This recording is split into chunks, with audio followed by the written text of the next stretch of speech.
Kür çayının sahilində gəzirdik. Qeyri-adi bir şey gördüm. Balıqlar bu formada çayın kənarındaydı. Mənim maraqlı deyil ki, görəsən balıqlar niyə buradadır. Adətən lap onu götürsək belə o ən azından tərpənə bilər. Amma o tərpənmirdi, artıq ölü vəziyyətdə idi. Hər iki balıq, baxsaz, fikir versəz.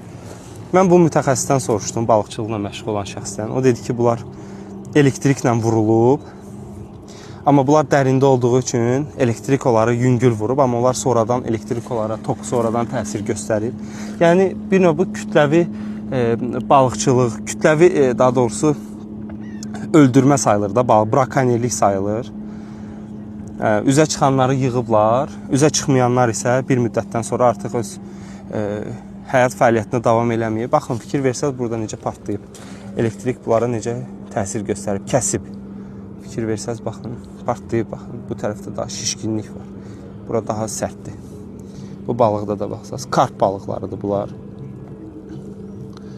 Bu balıqlar, hətta yaşasalar belə, bunların genofonduna ziyan vurulur bu formada, ovçuluqla, brakonyerliklə.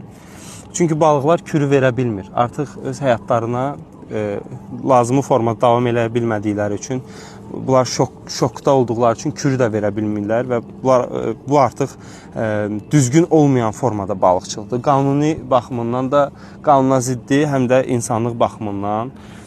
Bu formada balıqların tutulması əlbəttə ki, biz pisləyirik.